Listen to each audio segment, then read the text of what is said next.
Algumas traições cortam tão fundo que moldam uma pessoa completamente nova, e essa nova pessoa sabe exatamente como fazer o traidor sangrar. A chuva castigava a janela do meu apartamento como punhos raivosos. Cada gota, um lembrete da tempestade que fervia dentro de mim havia 3 meses. Eu estava sentada no escuro, com o celular brilhando nas minhas mãos trêmulas. A gravação de voz que mudou tudo ainda ecoava na minha mente. 27 segundos. Foi tudo o que precisou para estilhaçar 5 anos da minha vida e dar à luz algo mais sombrio. Algo faminto por justiça. Meu reflexo me encarava pela janela escura. Olhos fundos, a marca roxa no pescoço mal visível na penumbra, e um sorriso que me aterrorizaria poucas horas antes. Mas eu não era a mesma mulher que havia dormido ao lado dele na noite anterior. Aquela mulher era ingênua, quebrada, desesperada por amor. Esta mulher tinha um plano. O anel de noivado repousava na mesinha de centro como uma mentira descartada. Seu diamante, captando o brilho ocasional de um relâmpago. Amanhã, ele acordaria e me encontraria longe. Mas isso seria apenas o começo, porque o que ele disse sobre mim naquela gravação, o que ele realmente pensava de mim, o que andava contando à irmã pelas minhas costas, isso exigia algo muito mais devastador do que simplesmente desaparecer. Peguei meu notebook e comecei a digitar. O primeiro e-mail seria enviado exatamente às 9 da manhã. O segundo, ao meio-dia. No fim da tarde, todos saberiam quem era Felipe Castro de verdade. E quando eu terminasse, ele entenderia que algumas mulheres não apenas quebram. Elas se tornam inquebráveis e infinitamente mais perigosas. O trovão ribombou lá fora enquanto eu sorria para a escuridão. Ele não tinha ideia do que eu esperava. 6 meses antes, eu achava que vivia em um conto de fadas. Você vai amar este lugar, Luana, disse Felipe, com o braço em volta da minha cintura, parados na porta do que seria nosso apartamento na Rua da Consolação. O sol da manhã entrava pelas janelas do chão ao teto, pintando tudo com uma luz dourada. Era a nossa primeira casa de verdade juntos. Me inclinei no calor dele, aspirando o cheiro familiar de sândalo e algo que era só dele. Depois de 3 anos de namoro à distância, enquanto ele terminava o MBA na FGV, finalmente estaríamos na mesma cidade, na mesma casa. É perfeito. Eu sussurrei e realmente era. Os pisos de madeira brilhavam. A cozinha tinha bancadas de granito que refletiam a luz lindamente, e o quarto tinha uma vista da Avenida 9 de Julho que me tirava o fôlego. Felipe me girou, seus olhos verdes brilhando com a mesma empolgação que eu sentia borbulhar no meu peito. Perfeito para a minha garota perfeita, ele disse, encostando a testa na minha. Não acredito que finalmente estamos fazendo isso. Nem eu. Depois de anos de videochamadas, visitas de fim de semana e contando os dias para estarmos juntos, parecia surreal estar ali, no nosso apartamento, no nosso espaço, no nosso futuro. O primeiro mês foi tudo o que eu sonhei. Felipe me surpreendia com café na cama, o cabelo escuro ainda bagunçado de sono, aquele sorriso torto que me fez apaixonar por ele na faculdade se abrindo no seu rosto. Nós cozinhávamos o jantar juntos, as mãos dele guiando as minhas enquanto ele me ensinava a fazer o molho de macarrão da avó. Nós dormíamos abraçados no sofá, assistindo a filmes antigos, e eu acordava com o casaco dele sobre os meus ombros. Eu te amo, Luana Vasconcelos. Ele sussurrava no meu cabelo nesses momentos de paz, e meu coração palpitava como se fosse a primeira vez que ele dizia. Mas contos de fadas, eu aprendi, tem um jeito de revelar sua verdadeira natureza quando você não está prestando atenção. As mudanças começaram pequenas, tão pequenas que eu me convenci de que estava imaginando. Você vai usar isso para o jantar? Felipe perguntou uma noite quando eu saí do quarto com um vestido de verão que sempre amei, amarelo com pequenas flores brancas, algo que me fazia sentir leve e feliz. Olhei para mim mesma, de repente envergonhada. O que há de errado com ele? Nada de errado, ele disse rapidamente, mas seus olhos se demoraram no vestido com algo que parecia decepção. É só que nós vamos ao restaurante Mani, é um lugar chique, talvez algo um pouco mais sofisticado. Mudei para um vestido de coquetel preto, do tipo que me fazia sentir como se estivesse vestindo a vida de outra pessoa. Mas o rosto de Felipe se iluminou quando ele me viu, e ele me puxou para um beijo que tinha gosto de aprovação. Aqui está a minha linda noiva. Ele murmurou contra meus lábios, e as palavras ainda me davam arrepios. Ele me pediu em casamento apenas 2 semanas depois de nos mudarmos, no telhado do nosso prédio sob um céu cheio de estrelas.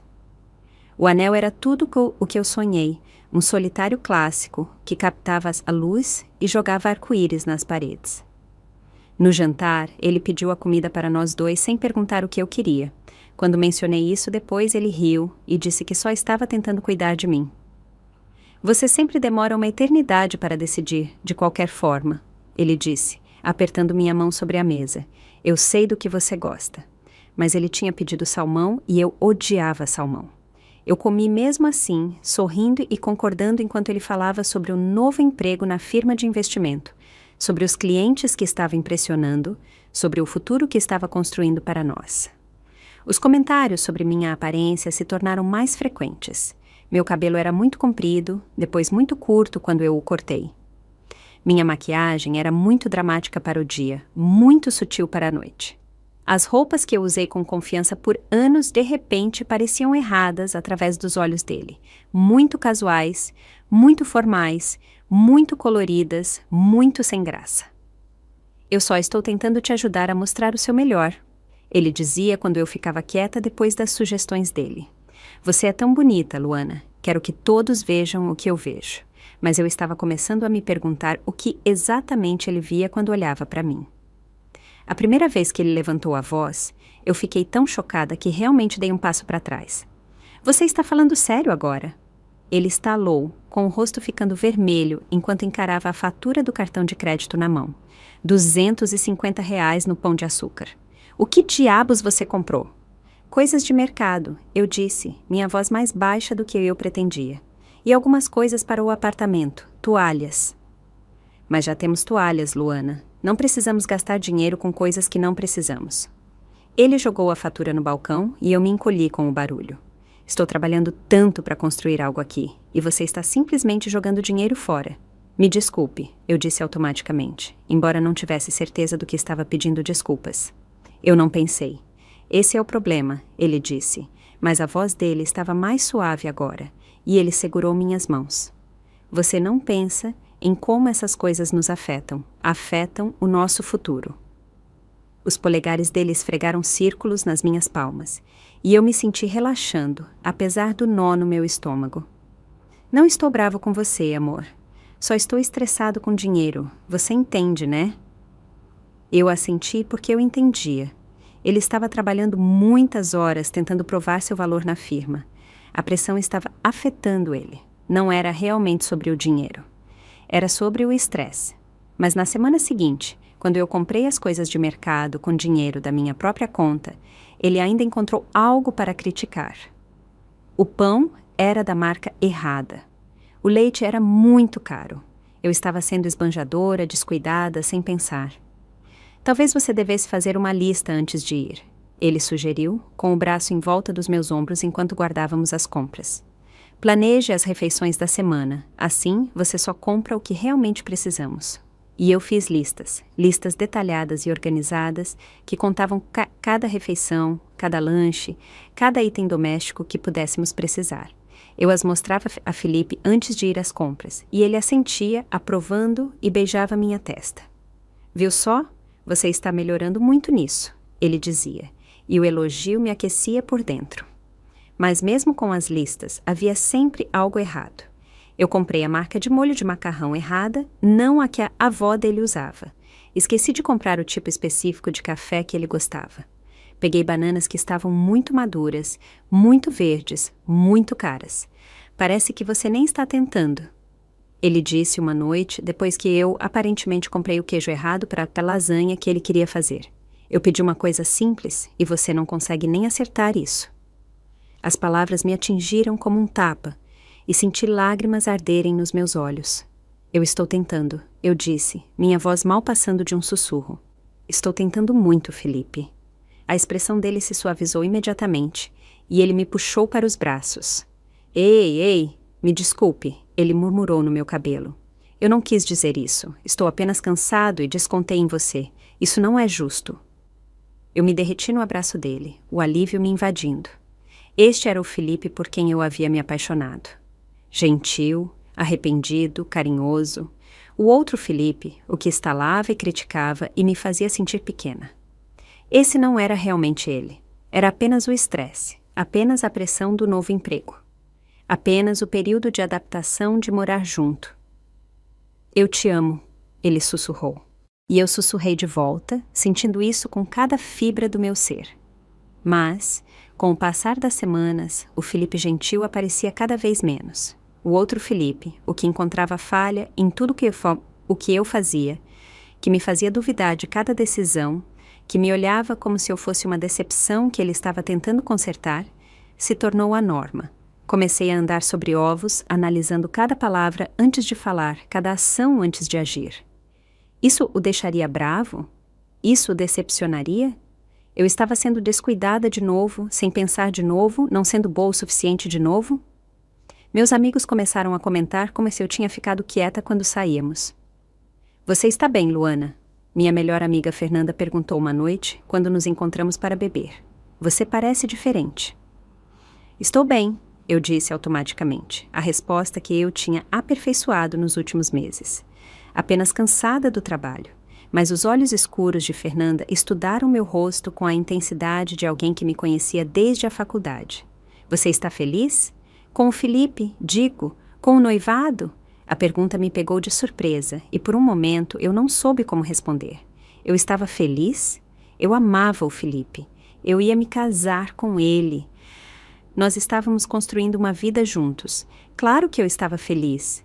Sim, eu disse, mas a palavra soou estranha na minha boca. Claro que estou feliz. Por que você perguntaria isso? Fernanda deu de ombros, mas a expressão dela continuou preocupada. Você só parece menor ultimamente, como se estivesse tentando ocupar menos espaço. As palavras dela me assombraram por dias. Eu estava menor? Eu estava tentando ocupar menos espaço? Eu me peguei estudando meu reflexo no espelho, procurando por sinais da pessoa que eu costumava ser. A mulher que havia se formado com honras na PUC-SP, que havia conseguido um emprego em uma firma de marketing de prestígio, que uma vez tinha sido confiante o suficiente para se aproximar de Felipe em uma festa da faculdade e o convidar para dançar. Para onde ela tinha ido?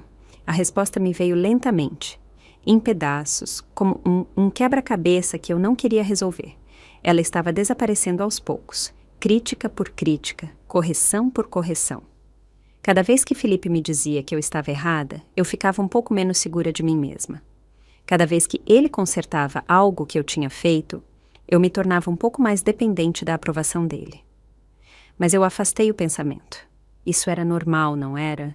Relacionamentos exigiam comprometimento, adaptação, crescimento. Felipe estava me ajudando a me tornar uma versão melhor de mim mesma, mais organizada, mais atenciosa, mais cuidadosa com nosso futuro compartilhado. As marcas roxas começaram 3 meses antes da gravação de voz, que mudaria tudo. A primeira foi um acidente, pelo menos foi o que eu disse a mim mesma. Estávamos discutindo algo trivial, algo que eu nem consigo me lembrar agora, e eu me virei para ir embora. Felipe agarrou meu pulso para me parar, os dedos cravando na minha pele com um desespero que nos surpreendeu. Não fuja de mim quando estou falando com você, ele disse, a voz baixa e perigosa de um jeito que eu nunca tinha ouvido antes. Eu olhei para a mão dele no meu pulso, para as marcas brancas que os dedos dele estavam deixando na minha pele, e algo gelado se instalou no meu estômago. Você está me machucando, eu disse baixinho. Ele me soltou imediatamente, o rosto passando por choque, culpa e algo que poderia ser medo. Deus, Luana, me desculpe, eu não quis. Eu só... Ele passou as mãos pelo cabelo. E quando ele olhou para mim de novo, os olhos dele estavam brilhando com lágrimas não derramadas. Me desculpe, eu nunca te machucaria. Você sabe disso, né? Eu assenti porque eu sabia disso. Felipe me amava. Ele nunca me machucaria de propósito. Foi um acidente, um momento de frustração que saiu do controle. Mas as marcas no meu pulso contavam uma história diferente. 5 pequenas marcas escuras que floresceram em roxo e amarelo nos dias seguintes. Eu as cobri com mangas compridas e pulseiras. e quando Felipe me viu fazendo isso, o rosto dele se enrugou de culpa. Eu me odeio por isso, ele disse, me puxando para os braços. Eu odeio ter te machucado, mesmo que tenha sido um acidente. Nunca mais vai acontecer, eu prometo. E eu acreditei nele, porque a alternativa, que o homem que eu amava, o homem com quem eu ia me casar, tinha me machucado de propósito, era terrível demais para considerar. Mas promessas, eu aprendi, são mais fáceis de fazer do que de cumprir. Na segunda vez, ele disse que eu o tinha provocado. Eu estava o importunando para que ele me ajudasse com a louça. E quando eu o segui até a sala de estar para continuar a conversa, ele se virou tão rápido que o cotovelo dele me atingiu nas costelas. Talvez se você não me seguisse como um cachorrinho perdido, essas coisas não aconteceriam, ele disse. Mas a voz dele era gentil, quase triste. Preciso de espaço para respirar, Luana. Quando você me encurrala assim, eu fico claustrofóbico. Então, eu aprendi a dar espaço a ele. Aprendi a deixar as discussões morrerem em vez de segui-lo quando ele ia embora. Aprendi a engolir minhas palavras, a morder a língua, a me fazer menor e mais quieta e menos propensa a provocá-lo. Na terceira vez, não havia desculpa, nem acidente, nem provocação, nem explicação que fizesse sentido. Eu simplesmente discordei dele sobre algo. Se ir à festa de fim de ano da empresa dele ou passar a noite com a minha família. E ele me deu um tapa no rosto tão rápido que eu não vi de onde veio. O som ecoou pelo nosso apartamento como um tiro, e nós dois congelamos, nos encarando em choque. Minha bochecha queimava e eu podia sentir o gosto de sangue onde meus dentes tinham cortado meu lábio. Luana! Ele sussurrou, se aproximando de mim, mas eu dei um passo para trás instintivamente. Não! Eu disse, minha voz tremendo. Não me toque. Amor, por favor, eu não quis. Você me bateu. As palavras soaram surreais saindo da minha boca. Você me bateu, Felipe. O rosto dele se enrugou e ele se sentou no sofá como se as pernas não pudessem mais aguentá-lo.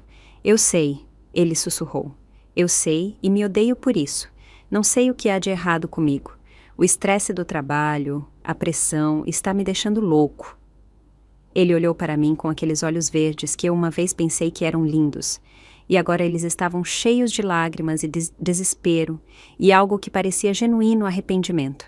Eu vou procurar ajuda, ele disse. Vou falar com alguém, descobrir como lidar melhor com o estresse. Este não sou eu, Luana. Você sabe, este não sou eu. E eu queria acreditar nele.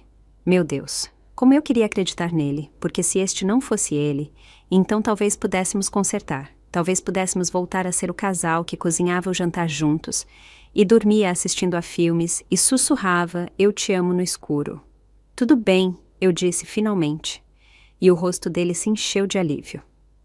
Tudo bem, procure ajuda, eu disse. Fale com alguém, e se você me bater de novo, eu não vou. Ele disse rapidamente. Eu juro para você, Luana, nunca mais vou encostar a mão em você de novo.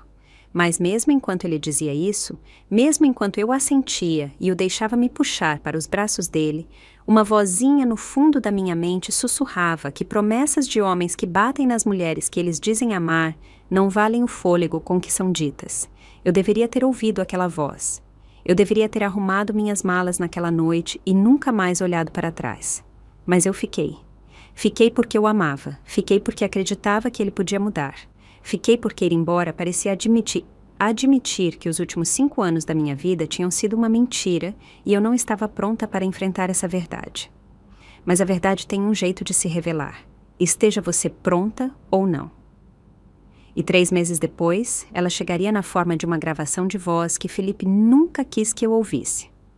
A noite que mudou tudo começou como qualquer outra. Felipe estava trabalhando até tarde de novo, ou pelo menos foi o que ele me disse. Eu tinha parado de fazer muitas perguntas sobre o horário dele meses atrás, depois que ele estalou comigo por ser grudenta e desconfiada. Eu estava aninhada no nosso sofá, com uma xícara de chá de camomila esfriando na mesinha de centro ao meu lado, tentando me concentrar no livro no meu colo. Mas as palavras continuavam a se confundir, minha mente divagando para a conversa que tivemos naquela manhã. Talvez eu me atrase hoje à noite, Felipe havia dito, ajustando a gravata no espelho do corredor. A luz da manhã captava a linha afiada da mandíbula dele, e por um momento ele parecia o homem por quem eu tinha me apaixonado na faculdade. Grande apresentação amanhã. A equipe quer repassar mais uma vez. Tudo bem, eu disse, porque era o que eu sempre dizia. Eu vou deixar o jantar quentinho para você. Ele beijou minha testa, um breve beijo distraído, que parecia mais um hábito do que afeto. Não me espere, isso pode ir bem tarde. Então eu não esperei. Jantei sozinha, limpei a cozinha sozinha e me acomodei com meu livro sozinha. O silêncio no nosso apartamento parecia pesado, opressor de um jeito que nunca foi. Houve um tempo em que eu gostava de noites tranquilas sozinha, mas agora elas só me lembravam de como eu tinha ficado isolada. Meu celular vibrou na almofada ao meu lado e eu olhei para ele, esperando ver uma mensagem de Felipe. Em vez disso, era uma notificação de uma gravação de voz dele. Meu coração deu um pequeno pulo de felicidade. Talvez ele estivesse pensando em mim, afinal de contas. Talvez ele tivesse me enviado uma mensagem fofa para alegrar minha noite, como ele costumava fazer quando estávamos à distância. Eu peguei o celular e dei play sem realmente olhar para os detalhes. A voz de Felipe preencheu o apartamento silencioso. Mas algo estava errado imediatamente. Ele soava diferente, relaxado de um jeito que nunca estava comigo agora. A voz dele carregando o calor fácil que eu me lembrava dos nossos primeiros dias juntos. "E aí, Marina?", ele disse, e meu sangue gelou. Marina, a irmã dele. Aquilo não era para mim. Eu deveria ter parado de ouvir, deveria ter desligado imediatamente e fingido que nunca ouvi. Mas algo no tom dele, algo casual e desprotegido, me manteve paralisada. "Então, estive pensando sobre o que você disse na semana passada", Felipe continuou. E eu pude ouvir o barulho do trânsito ao fundo. Ele estava andando em algum lugar, provavelmente do escritório para algum bar onde encontraria os colegas de trabalho. "Sobre a Luana, eu digo." Meu nome nos lábios dele fez meu estômago se contrair. O que Marina tinha dito sobre mim? O que eles estavam discutindo? "Você está certa", Felipe disse, e a voz dele carregava uma nota de resignação que fez minhas mãos começarem a tremer. Ela não é quem eu pensei que fosse quando a pedi em casamento. Droga, ela não é quem eu pensei que fosse quando nós nos mudamos juntos." O livro escorregou dos meus dedos dormentes e caiu no chão com um baque suave. "Quer dizer, não me entenda mal", Felipe continuou, alheio ao fato de que as palavras dele estavam dilacerando o meu mundo. "Ela é fofa, tenta tanto me agradar, é quase patético às vezes." "Mas é isso, ela é patética, não tem mais espinha dorsal, nem opiniões próprias. É como viver com um fantasma." Um fantasma? Ele pensava que eu era um fantasma. Lembra como ela era na faculdade? A voz de Felipe assumiu uma qualidade nostálgica que me deu vontade de gritar. Ela era tão confiante, tão segura de si. Discutia com professores, debatia política em festas, me chamava atenção quando eu estava sendo um babaca. Eu amava isso nela. As lágrimas escorriam pelo meu rosto agora, quentes e silenciosas. Eu queria desligar o celular, parar com aquela tortura, mas eu não conseguia me mover. Tinha que ouvir tudo. Mas agora Deus, ela me pede permissão para tudo. O que vestir, o que comer, o que assistir na TV, ela se transformou nessa doninha de casa perfeita que nunca discorda de mim sobre nada. E a pior parte é que eu acho que fiz isso com ela. Houve uma pausa e eu pude ouvi-lo suspirar profundamente. "Sei que tenho sido difícil ultimamente. O estresse no trabalho, a pressão para ter sucesso, tenho descontado nela, e ela simplesmente aceita. Pede desculpas por coisas que não são culpa dela. Anda sobre ovos ao meu redor. Se encolhe quando eu me movo muito rápido. Meu Deus, eu a fiz se encolher. Marina, que tipo de homem isso me torna? O tipo que bate em mulheres." Eu pensei amargamente. O tipo que as destrói pedaço por pedaço até que elas sejam sombras do que costumavam ser. "Mas aqui está a questão", Felipe continuou, e a voz dele endureceu de um jeito que me gelou o sangue. "Não consigo respeitar alguém que não se defende. Não consigo amar alguém que está tão desesperada pela minha aprovação que mudaria tudo em si mesma para conseguir. É nojento. Sinceramente, nojento. Eu era nojenta para ele. Então sim, você está certa. Preciso terminar, só não sei como. Ela está tão frágil agora, tão dependente de mim.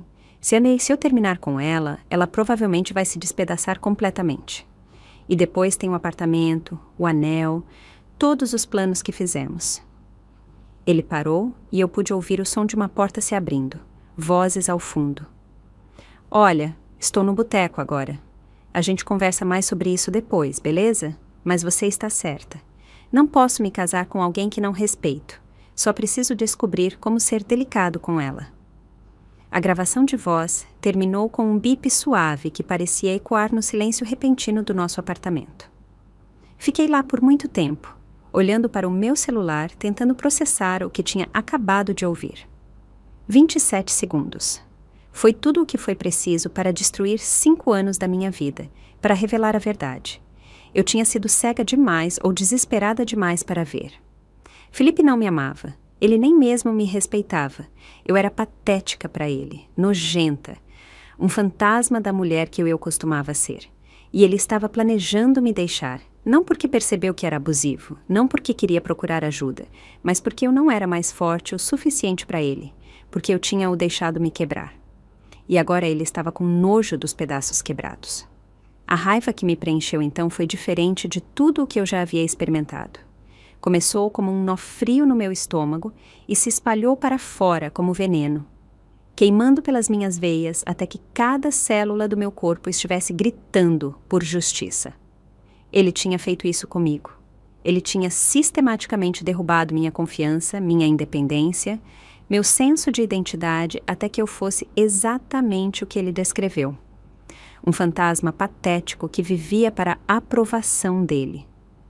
E agora ele tinha a audácia de ter nojo da própria obra. Pensei em todas as vezes que pedi desculpas por coisas que não eram minha culpa. Todas as vezes que mudei de roupa porque ele não gostava. Todas as vezes que engoli minhas palavras, minhas opiniões, minha própria identidade, porque eu estava tão desesperada para mantê-lo feliz. Pensei nas marcas roxas que escondi, nas desculpas que inventei, nos amigos que parei de ver porque Felipe não gostava deles. Pensei na mulher que eu costumava ser, confiante, com opiniões, forte, e em como ela havia desaparecido completamente. Mas ela não tinha ido embora, eu percebi. Ela estava apenas enterrada sob meses de manipulação e abuso.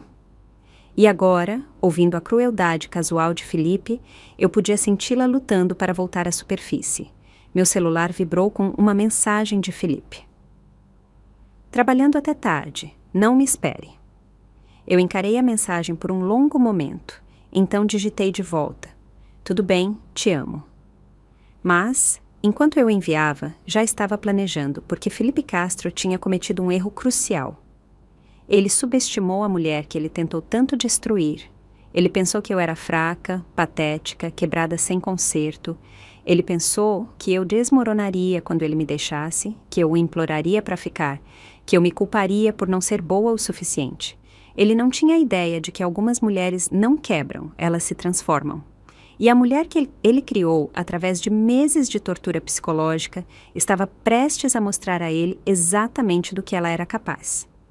Peguei meu notebook e comecei a pesquisar a empresa de Felipe, os colegas de trabalho dele, os clientes, as contas de mídia social, a família, os amigos, cada detalhe da vida que ele construiu, a reputação da qual ele tinha tanto orgulho, o futuro que ele estava planejando sem mim. Quando ele chegou em casa às 2 da manhã, cheirando a álcool e mal conseguindo andar em linha reta, eu estava pronta. E aí, amor? Ele arrastou as palavras, tropeçando no quarto onde eu estava fingindo dormir. Desculpe o atraso, você sabe como é. Eu sei exatamente como é. Eu murmurei no meu travesseiro, mas ele já estava apagado ao meu lado, roncando alto. Fiquei acordada pelo resto da noite, olhando para o teto, aperfeiçoando meu plano. Pela manhã, eu tinha cada detalhe mapeado, cada movimento calculado, cada consequência considerada. Felipe Castro pensou que me conhecia. Pensou que tinha me quebrado em algo controlável e descartável. Ele estava prestes a descobrir o quão errado ele estava. Acordei antes do amanhecer, meu corpo se movendo com um propósito que eu não sentia há meses. Felipe ainda estava inconsciente ao meu lado, o rosto relaxado de sono e álcool, completamente alheio ao fato de que a mulher deitada ao lado dele não era mais a criatura quebrada que ele estava planejando descartar. O primeiro passo foi o mais difícil: ir embora. Não porque eu sentiria falta dele. Deus, não. Mas porque ir embora significava reconhecer que os últimos 5 anos da minha vida tinham sido construídos sobre uma base de mentiras e manipulação. Significava admitir que eu tinha me perdido tão completamente que tinha me tornado irreconhecível até para mim mesma. Mas, enquanto eu me movia silenciosamente pelo nosso apartamento, reunindo as poucas coisas que eram realmente minhas, senti algo que não experimentava há meses. Clareza. Arrumei uma mala de mão com roupas para uma semana, meu notebook, documentos importantes e a pequena caixa de joias que minha avó me deixou, a única coisa neste apartamento que Felipe nunca criticou ou tentou mudar. Todo o resto poderia ficar. A mobília que escolhemos juntos, os utensílios de cozinha que ele insistiu que precisávamos, o anel de noivado que uma vez representou meus sonhos, estava tudo manchado agora. Contaminado pela verdade sobre o que nosso relacionamento realmente era. Deixei o anel na mesinha de cabeceira dele, onde ele o veria imediatamente ao acordar. Sem bilhete, sem explicação, apenas o solitário de diamante que uma vez me fez sentir escolhida, especial, amada. Agora ele parecia o que sempre foi, uma linda mentira. Minhas mãos estavam firmes enquanto eu ligava para um táxi, minha voz calma enquanto eu dava ao motorista o endereço do hotel que eu tinha reservado online. Eu paguei por 1 mês adiantado usando o cartão de crédito que Felipe não sabia que eu tinha, aquele que eu abri secretamente depois que ele começou a monitorar nossa conta conjunta tão de perto. A velha Luana se sentiria culpada pela decepção. Esta Luana não sentia nada além de satisfação. Enquanto o táxi se afastava da Rua da Consolação, eu me permiti uma última olhada para o prédio que tinha sido minha prisão no último ano. Felipe provavelmente ainda estava dormindo, se recuperando da ressaca, felizmente alheio ao fato de que sua noiva patética tinha acabado de sair da vida dele para sempre. Mas ir embora era apenas o começo. O quarto de hotel era pequeno, mas limpo, com uma vista da cidade que me lembrava de possibilidades, em vez de limitações. Montei meu notebook na pequena escrivaninha e comecei a fase 2 do meu plano, a pesquisa. Felipe Castro, 28 anos, associado sênior na firma de investimentos. Marcondes e Associados, formado na FGV, filho de Roberto e Sandra Castro de Higienópolis, irmão de Marina Castro, cirurgiã pediátrica no Hospital Sírio-Libanês. Eu já sabia a maioria desses fatos, mas agora estava olhando para eles com olhos diferentes. Não como a noiva amorosa que tinha orgulho das conquistas dele, mas como alguém que entendia que a reputação era tudo para um homem como Felipe. Sua carreira, seu status social, sua imagem de sucesso cuidadosamente cultivada. Eram essas as coisas que ele mais valorizava. Eram essas as coisas que eu ia destruir. Comecei com a empresa dele. Marcondes e Associados se orgulhava da integridade, dos valores familiares e das práticas de negócios éticas. O site deles tinha fotos sorridentes de funcionários diversos, depoimentos sobre o equilíbrio entre vida pessoal e profissional e uma seção proeminente sobre a política de tolerância zero para assédio e violência doméstica. Que interessante. Passei a manhã elaborando e-mails, não desabafos raivosos e emocionais que poderiam ser descartados como as divagações de uma ex-noiva amargurada, mas comunicações profissionais e cuidadosamente formuladas que pintavam um retrato de um homem cujo comportamento privado estava completamente em desacordo com os valores declarados da empresa. O primeiro e-mail foi para a supervisora direta de Felipe, uma mulher chamada Renata Viana, cujo perfil no LinkedIn a mostrava posando com o marido e as 2 filhas pequenas em uma corrida de caridade para a conscientização sobre violência doméstica. Prezada senhora Viana, espero que este e-mail a encontre bem. Meu nome é Luana Vasconcelos, e até esta manhã eu estava noiva do seu funcionário, Felipe Castro. Estou escrevendo para informá-la sobre um comportamento preocupante que acredito estar em conflito com o compromisso declarado da Marcondes e Associados com a conduta ética e a integridade dos funcionários. No último ano, o Sr. Castro se envolveu em um padrão de abuso psicológico e físico que se intensificou significativamente nos últimos meses. Tenho documentação desses incidentes, incluindo fotografias de lesões e gravações de comportamento ameaçador. Embora eu entenda que questões pessoais nem sempre refletem na conduta profissional, senti que era importante trazer isso à sua atenção, dada a natureza do papel do Sr. Castro nas relações com os clientes e sua representação dos valores da sua empresa. Não estou buscando nenhuma ação específica neste momento, apenas garantindo que a senhora tenha todas as informações relevantes sobre um funcionário que interage regularmente com clientes e colegas. Confio que a senhora lidará com esta informação com a discrição e seriedade que ela merece. Atenciosamente, Luana Vasconcelos. Eu anexei uma única fotografia, uma que eu havia tirado das marcas roxas no meu pulso após o primeiro acidente. Eu disse a mim mesma na época que estava documentando para minha própria paz de espírito, nunca imaginando que realmente a usaria. Mas a velha Luana tinha sido mais esperta do que eu pensava. O segundo e-mail foi para o Departamento de Recursos Humanos, com cópias para vários sócios seniores, cujos endereços de e-mail eu havia encontrado no site da empresa. O terceiro foi para o cliente que Felipe estava se gabando de ter conseguido, uma fundação familiar que financiava abrigos para mulheres. Ao meio-dia, eu tinha enviado 12 e-mails cuidadosamente elaborados para várias pessoas na órbita profissional de Felipe. Não o suficiente para parecer um ataque coordenado, mas o suficiente para garantir que os boatos começassem a circular. Perguntas seriam feitas. A reputação dele começaria a rachar, mas eu não tinha terminado.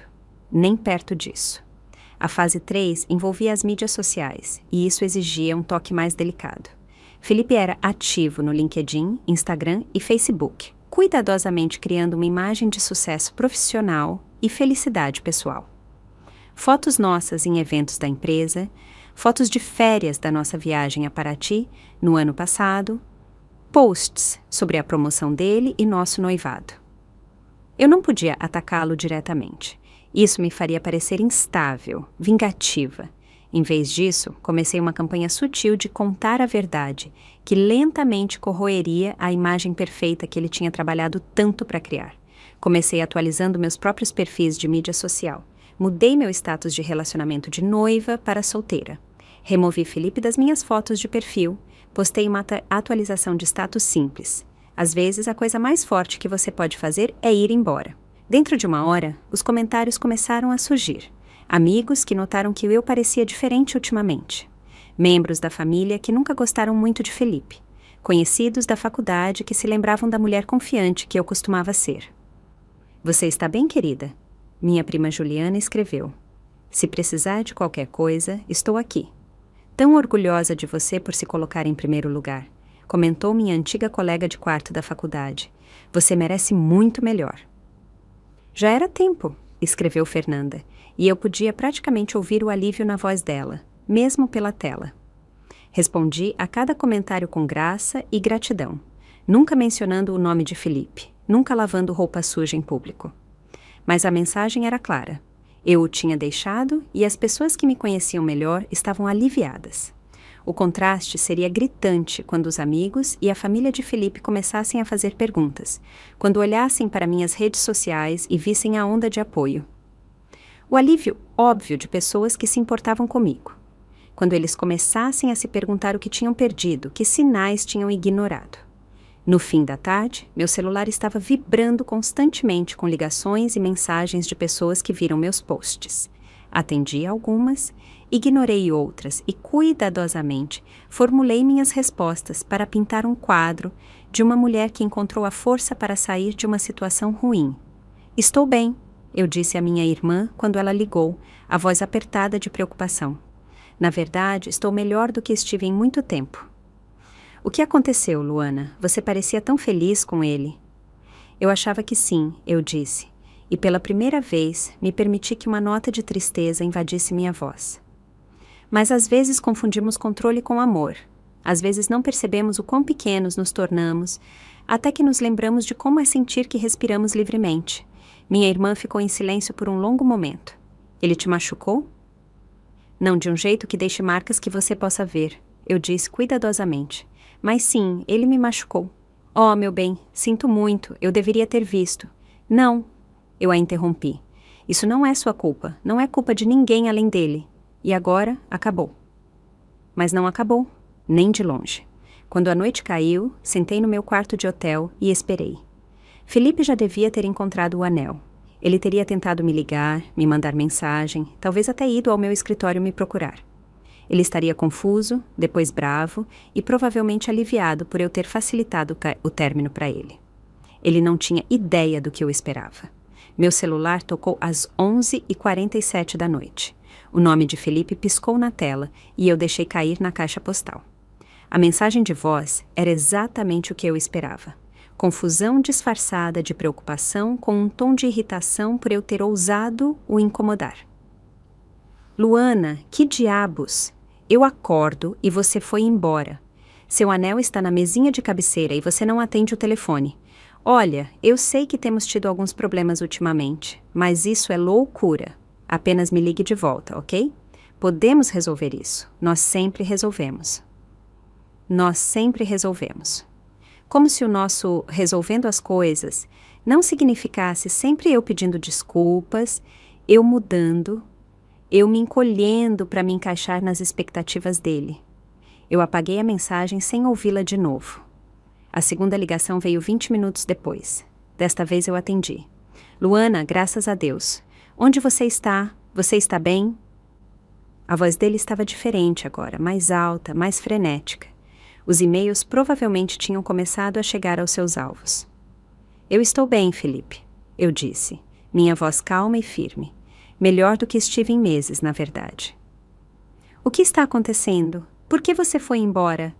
E por que diabos as pessoas do meu escritório estão me ligando e perguntando sobre... Ele parou abruptamente. Perguntando sobre o quê? Eu o incentivei docemente. Você sabe sobre o quê? Ele disse. E agora a voz dele tinha a acidez que eu conhecia tão bem. O que você disse a eles, Luana? Eu disse a verdade. O silêncio se estendeu entre nós, pesado de implicações. Eu podia praticamente ouvi-lo calculando, tentando descobrir o quanto de dano eu poderia causar, o quanto eu realmente sabia. A verdade, ele finalmente disse, e ele estava tentando usar seu antigo tom charmoso, aquele que costumava me derreter. Qual é, amor? Você está chateada, eu entendo. Nós dois temos estado sob muito estresse ultimamente. Mas você não acha que está sendo um pouco dramática? Dramática? Essa era a palavra que eu estava esperando. A que ele sempre usava quando eu ousava ter sentimentos que ele não aprovava. Eu estou sendo dramática, Felipe. Ou estou finalmente sendo honesta? Honesta sobre o quê? Nós tivemos algumas brigas, claro, mas todo casal... Você me bateu, eu disse baixinho, e as palavras pairaram no ar como uma lâmina. Outro silêncio, mais longo desta vez. Isso foi um acidente, ele disse finalmente. Você sabe que foi um acidente. Eu nunca... Qual das vezes? Eu o interrompi. A primeira vez, quando você agarrou meu pulso tão forte que deixou marcas roxas? A segunda vez, quando seu cotovelo acidentalmente atingiu minhas costelas? Ou a terceira vez, quando você me deu um tapa no rosto? Eu tenho fotos, Felipe, das marcas. Fotos com carimbo de data que mostram exatamente quando cada incidente ocorreu. Eu também tenho gravações. Isso era uma mentira, mas ele não sabia.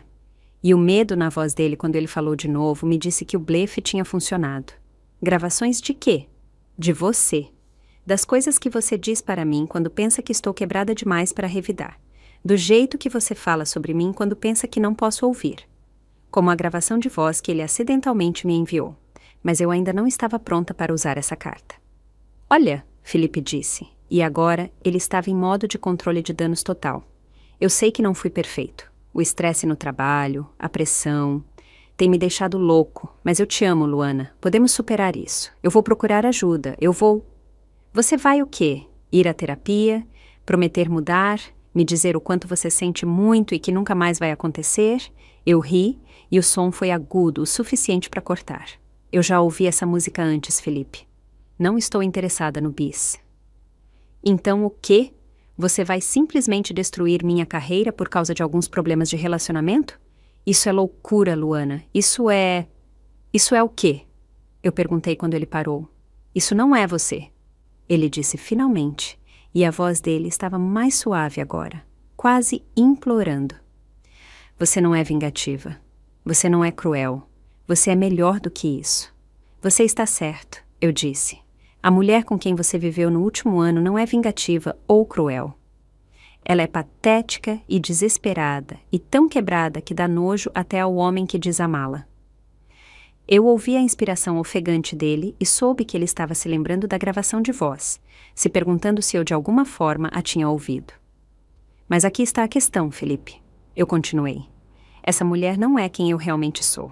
Ela é quem você me fez. E agora que me lembrei de quem eu realmente sou, descobri que estou muito interessada em garantir que você enfrente algumas consequências pelo que fez. Luana, por favor. Boa noite, Felipe. E não se preocupe em tentar me encontrar. Estou em um lugar que você nunca pensaria em procurar.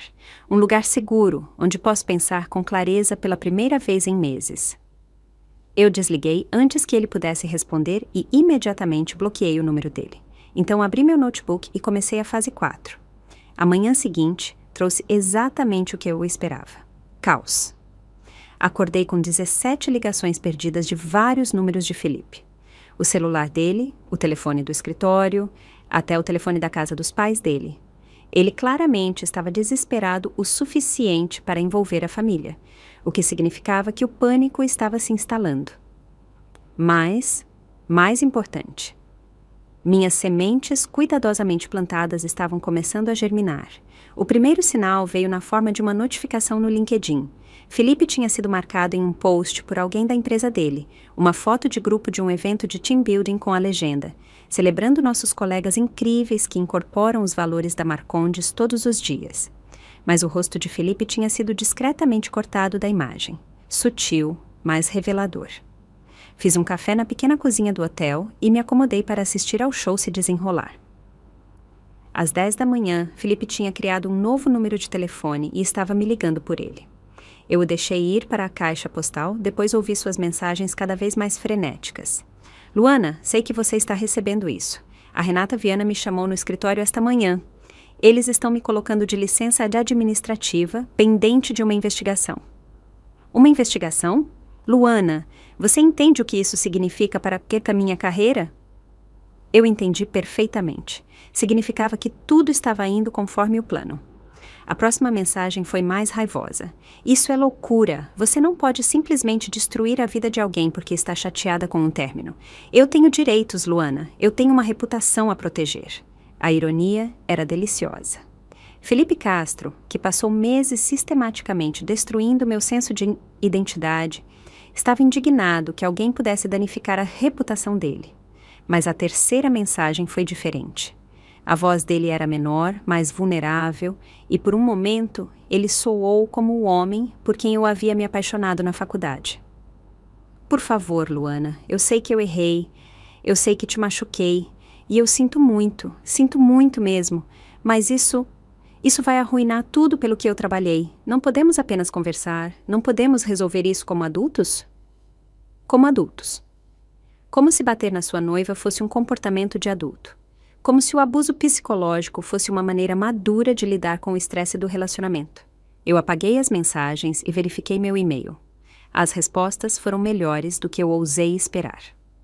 Renata Viana tinha me respondido pessoalmente, me agradecendo por levar o assunto à atenção deles e me garantindo que a Marcondes e Associados levava tais alegações muito a sério. O Departamento de Recursos Humanos tinha enviado um reconhecimento formal da minha queixa e uma solicitação de qualquer documentação adicional que eu pudesse ter. Mas a resposta mais satisfatória veio da Fundação Familiar que Felipe vinha cortejando. A diretora executiva, uma mulher chamada Doutora Lúcia Mendes, tinha escrito um e-mail longo expressando seu choque e decepção. Ela também mencionou que eles iriam reavaliar sua potencial parceria com o Sr. Castro e a Marcondes e associados à luz dessas sérias alegações. O cliente de ouro de Felipe, aquele de quem ele estava se gabando por meses, estava escapando por entre os dedos. Passei a manhã fazendo mais ligações, entrando em contato com amigos em comum e conhecidos com conversas cuidadosamente elaboradas que pintavam um quadro sem explicitamente declarar fatos. Eu só queria que você soubesse que Felipe e eu terminamos nosso noivado. Eu disse ao seu antigo colega de quarto na faculdade, Marcos, que sempre pareceu um cara decente. Estou bem, mas queria entrar em contato porque sei que vocês dois são próximos, e eu não queria que você fosse pego de surpresa se ele parecer diferente ultimamente. Diferente como? Marcos perguntou, a preocupação evidente na voz dele. Acho que ele tem estado sob muita pressão, eu disse cuidadosamente. Estresse do trabalho, talvez algumas outras questões. Ele não tem sido ele mesmo. Só espero que ele procure a ajuda que precisa. Foi magistral, na verdade. Eu não estava fazendo acusações ou compartilhando detalhes, apenas expressando preocupação com o bem-estar de Felipe de um jeito que faria Marcos começar a prestar mais atenção ao comportamento do amigo. E quando Felipe inevitavelmente começasse a reclamar sobre sua ex-noiva louca, que estava tentando arruinar a vida dele, Marcos se lembraria dessa conversa e se perguntaria o que ele tinha perdido. Tive conversas semelhantes com outros 3 amigos em comum, cada uma cuidadosamente calibrada para plantar sementes de dúvida, sem cruzar a linha da manipulação óbvia. À tarde, a resposta nas mídias sociais estava se tornando impossível de ignorar.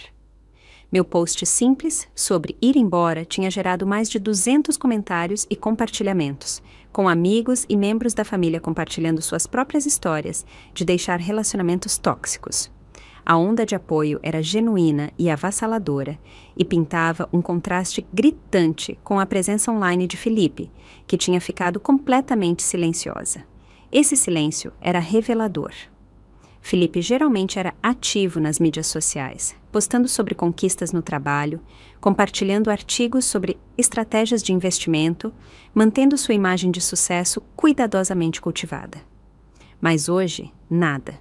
Ele provavelmente estava ocupado demais, lidando com as consequências para se preocupar com sua persona online. Ou talvez seus advogados o tivessem aconselhado a ficar quieto. O pensamento me fez sorrir. Se Felipe já tinha contratado advogados, significava que ele entendia a seriedade da sua situação. Significava que ele estava com medo. Ótimo. Meu celular tocou às 3 da tarde. Número desconhecido, mas eu reconheci o código de área. São Paulo, bairro Higienópolis. Os pais de Felipe. Eu atendi no 4º toque. Luana, querida, é a Sandra Castro. A voz da mãe de Felipe estava tensa, cuidadosamente controlada de um jeito que sugeria que ela estava se esforçando muito para permanecer educada. Espero que não se importe que eu ligue. Felipe me deu seu número. Claro que não, senhora Castro. Como a senhora está? Bem, para ser honesta, já estive melhor. Felipe nos contou sobre a situação, sobre o término do seu noivado. Sim, eu disse simplesmente. Sinto muito que a senhora tenha tido que descobrir dessa forma. Ele também mencionou que pode haver alguns mal-entendidos sobre o que aconteceu entre vocês. Algumas coisas que podem afetar o trabalho dele. Mal-entendidos. Essa era uma maneira de colocar. Não tenho certeza do que Felipe lhe disse. Eu disse cuidadosamente. Mas eu não entendi nada mal. Eu simplesmente fui honesta sobre as minhas experiências. Houve uma longa pausa. Sandra Castro era uma mulher esperta. Eu sempre gostei dela durante nossas interações anteriores. Ela havia criado 2 filhos bem-sucedidos e era casada com um advogado proeminente há mais de 30 anos. Ela sabia como ler nas entrelinhas. Luana, ela disse finalmente, a voz mais suave agora.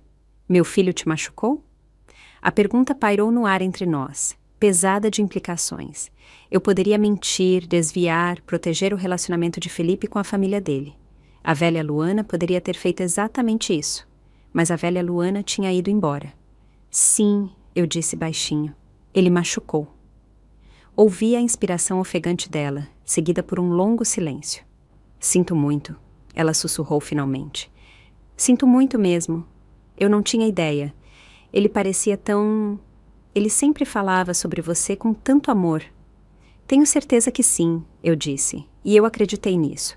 Felipe provavelmente me amava do jeito dele distorcido, mas amor sem respeito, amor que vinha com condições e punições, amor que exigia que eu desaparecesse pedaço por pedaço, isso não era realmente amor.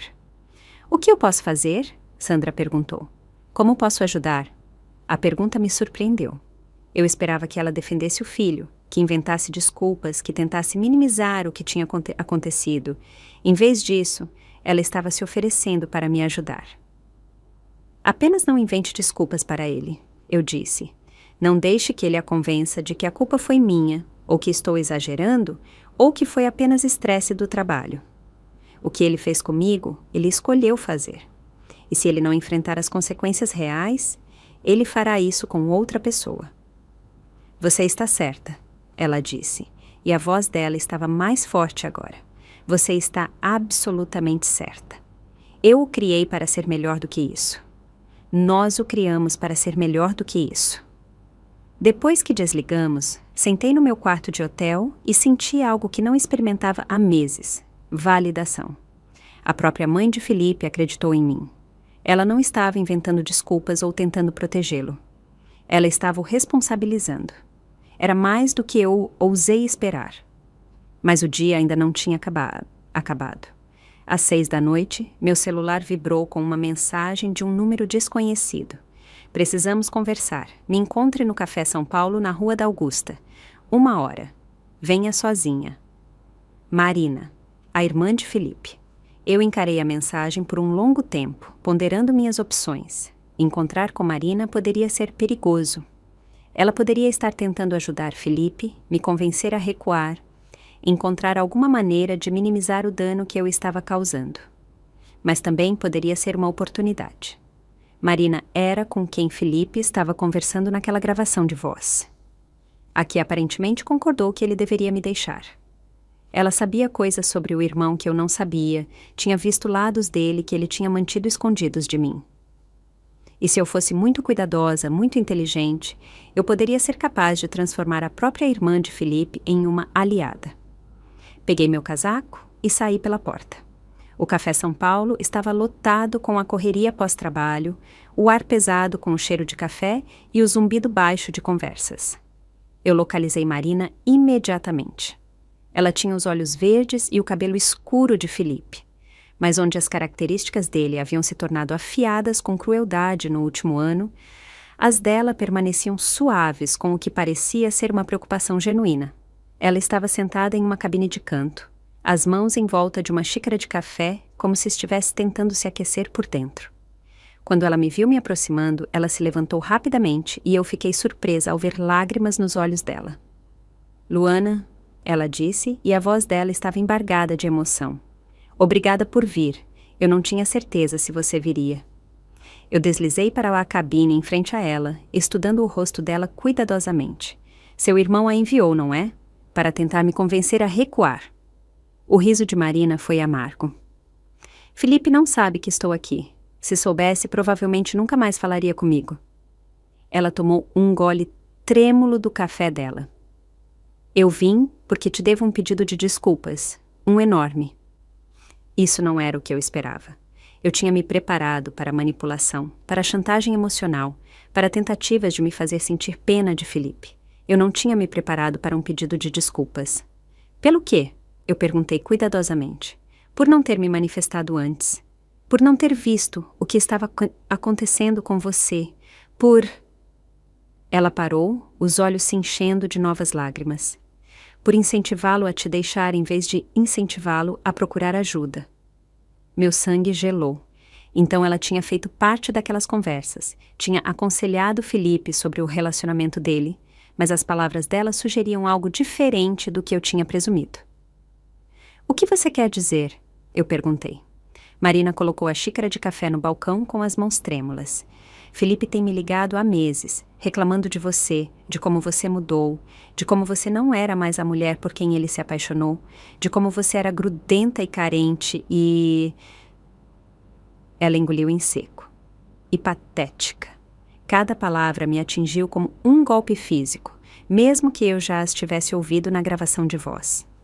Ouvi-las, sendo repetidas pela irmã dele, de alguma forma as tornava piores. No começo, eu disse a ele que relacionamentos passam por fases difíceis, Marina continuou. Que talvez vocês estivessem apenas se ajustando a morar juntos, que ele precisava ser paciente, mas ele continuou ligando, continuou reclamando, e eu acabei começando a acreditar nele. Ela olhou para mim então, e a culpa nos olhos dela era inconfundível. Eu disse a ele que se ele estava tão infeliz, talvez devesse terminar as coisas. Eu disse que a vida era muito curta para ficar em um relacionamento que não estava funcionando. Eu pensei, Deus, Luana, eu pensei que vocês eram apenas incompatíveis. Pensei que talvez você realmente tivesse se tornado alguém diferente, alguém que ele não podia mais amar. Mas eu a incentivei, sentindo que havia mais. Mas aí eu te vi na festa de aniversário da mamãe e do papai no mês passado. Você se lembra? Eu me lembrei. Tinha sido uma noite tensa com Felipe criticando tudo, desde meu vestido até os tópicos de conversa no caminho.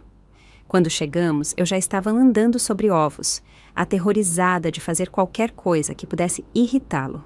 Você estava tão quieta, Marina disse. Tão pequena, você mal falava, a menos que alguém fizesse uma pergunta direta. E mesmo assim, você continuava olhando para o Felipe como se estivesse pedindo permissão. E quando ele estalou com você por derramar vinho no seu vestido? Foi um acidente, eu disse automaticamente, o velho mecanismo de defesa entrando em ação. Eu sei que foi um acidente, Marina disse firmemente, mas o jeito que ele falou com você, o jeito que você se encolheu... Luana, eu nunca te vi se encolher antes. Você costumava ser tão confiante, tão segura de si. Você revidava em qualquer discussão, se defendia, chamava as pessoas a atenção quando elas estavam sendo irracionais. Mas naquela noite você parecia aterrorizada. Ela fez uma pausa, enxugando os olhos com um guardanapo. Eu fui para casa naquela noite e não conseguia parar de pensar nisso, em como você parecia diferente, como você parecia assustada, e comecei a me lembrar de outras coisas. Como Felipe a interrompia quando você estava falando, como ele a corrigia sobre coisas que não importavam, como ele fazia esses pequenos comentários sobre sua aparência ou suas opiniões que pareciam inofensivos, mas na verdade eram cruéis. A palavra pairou entre nós, pesada de reconhecimento. Eu liguei para ele no dia seguinte, Marina continuou. Eu disse que estava preocupada com você, que talvez outra coisa estivesse acontecendo, que talvez a razão pela qual você mudou não fosse porque vocês eram incompatíveis, mas porque havia algo errado no seu relacionamento. O que ele disse? O rosto de Marina se escureceu. Ele ficou bravo, muito bravo. Ele disse que eu não entendia a situação, que eu estava vendo apenas um lado das coisas. Ele disse que você era manipuladora, que se fazia de vítima para conseguir simpatia, que você estava tentando virar a própria família dele contra ele. Senti um arrepio percorrer minha espinha. Mesmo quando confrontado com as preocupações da própria irmã, Felipe tinha se reafirmado, me pintado como o problema. Mas quanto mais defensivo ele ficava, mais eu comecei a ver a verdade, Marina disse. Eu sou médica, Luana. Vejo os sinais de abuso nas famílias dos meus pacientes o tempo todo. Sei como é quando alguém está sendo sistematicamente quebrado, e percebi que era exatamente isso que tinha acontecido com você. Ela se esticou sobre a mesa e tocou minha mão gentilmente. Sinto muito por não ter visto antes. Sinto muito por não ter me manifestado quando deveria. E sinto muito por ter dito a ele para te deixar em vez de dizer a ele para procurar ajuda para o que quer que eu estivesse fazendo te tratar daquele jeito. Eu a encarei por um longo momento, processando o que ela tinha acabado de me dizer. A própria irmã de Felipe tinha reconhecido os sinais de abuso, tinha tentado confrontá-lo sobre isso, e ele tinha respondido me pintando como manipuladora e vingativa. Há mais uma coisa, eu disse baixinho, algo que você deveria saber. Eu peguei meu celular e dei play na gravação de voz que Felipe tinha me enviado acidentalmente. O rosto de Marina ficou branco enquanto ela ouvia a crueldade casual do irmão, seu nojo pelo que ele tinha me transformado, seus planos de me deixar porque eu não era mais forte o suficiente para ele. Quando terminou, ela estava chorando abertamente. Oh, meu Deus, ela sussurrou. Oh, meu Deus, Luana, sinto muito. Eu não tinha ideia de que ele falava de você assim.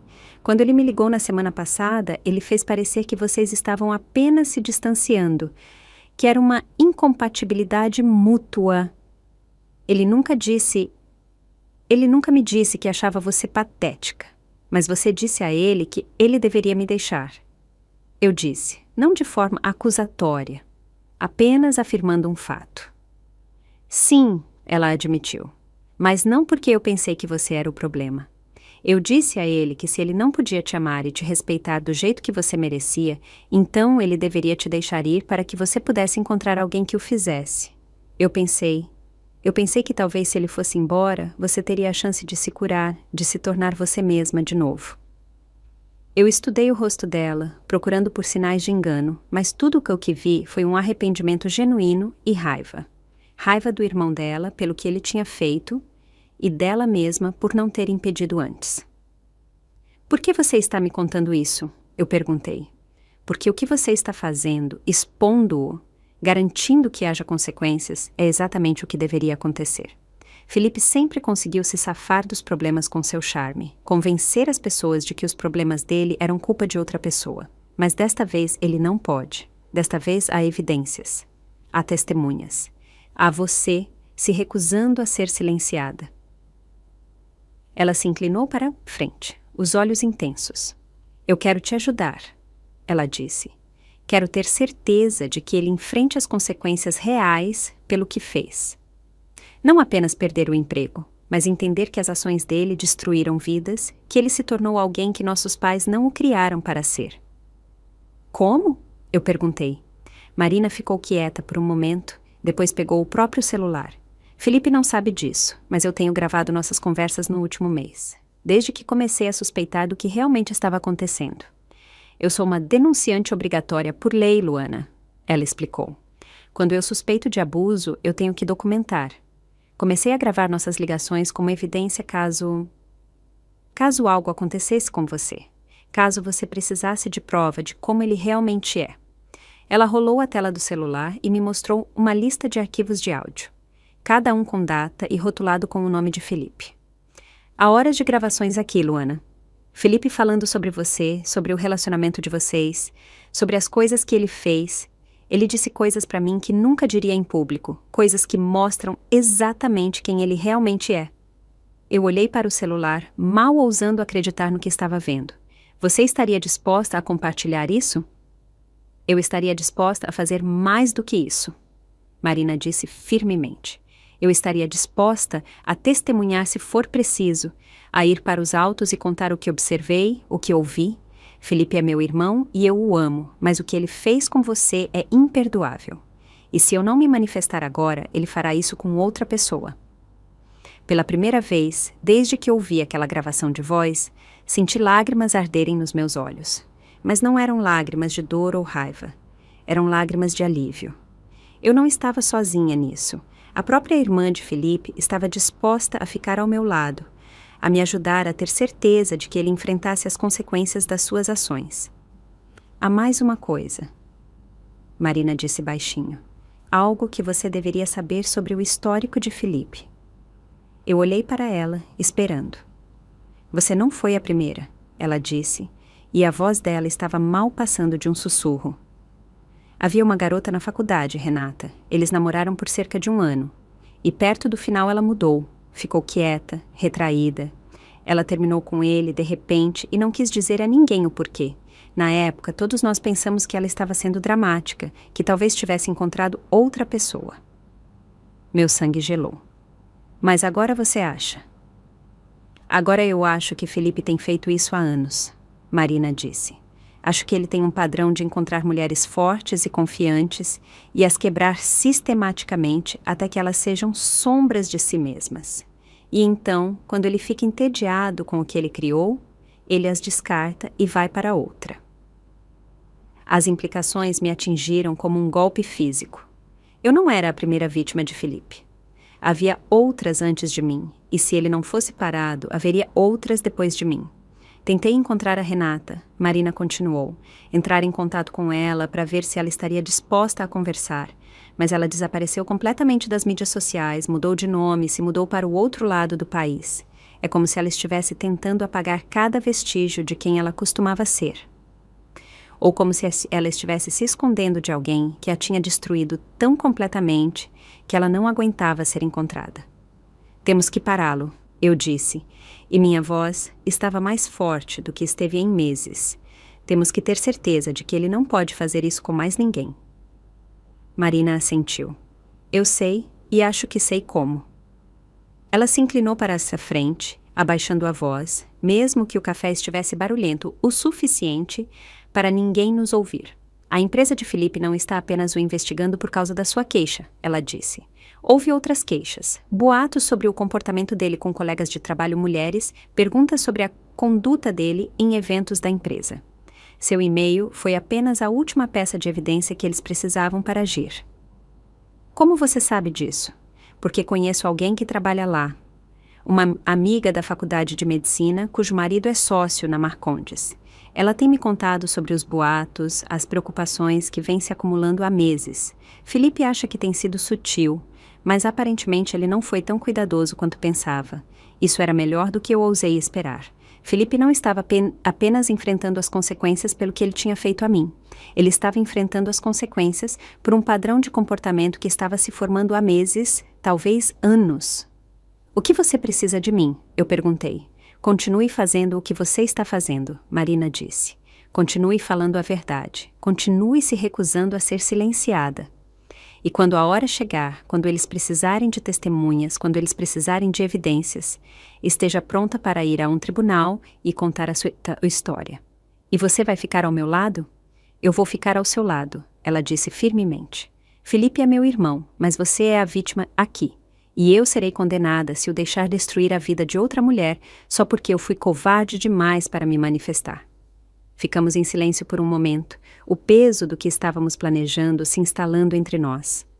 Ele vai ficar furioso quando descobrir que você está me ajudando. Eu disse finalmente. O sorriso de Marina foi sombrio. Deixe-o ficar furioso. Passei anos demais inventando desculpas para o comportamento de Felipe, dizendo aí a mim mesma que os problemas dele eram apenas estresse ou imaturidade, ou má sorte. Mas a verdade é que ele se tornou alguém perigoso. Alguém que machuca pessoas e depois as culpa por terem se machucado. Ela se levantou pegando seu casaco e bolsa. Eu vou te enviar cópias das gravações hoje à noite, ela disse. E vou começar a entrar em contato com outras pessoas que possam ter informações. Amigos da faculdade, ex-colegas, qualquer um que possa ter visto sinais desse padrão. Marina, eu disse enquanto ela se virava para ir embora.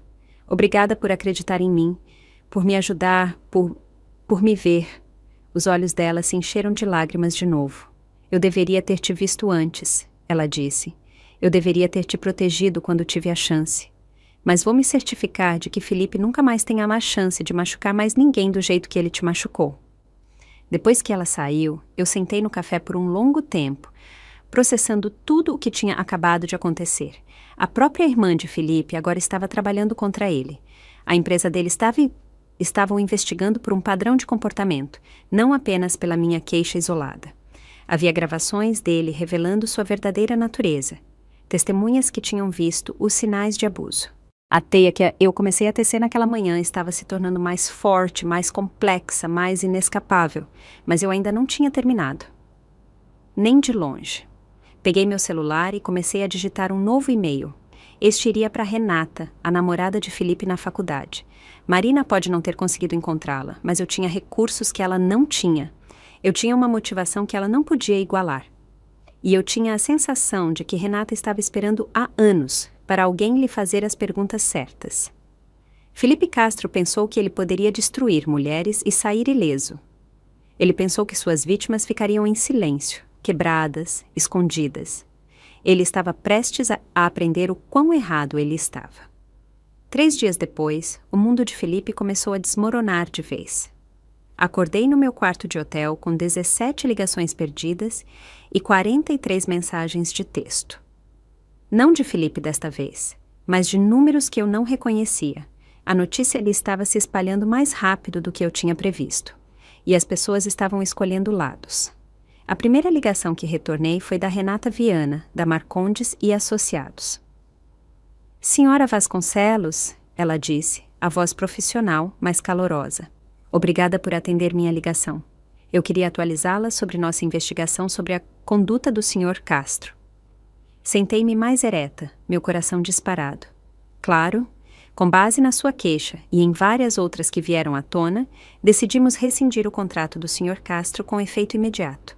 Também reportamos nossas descobertas às autoridades competentes, pois algumas das alegações sugerem comportamento criminoso.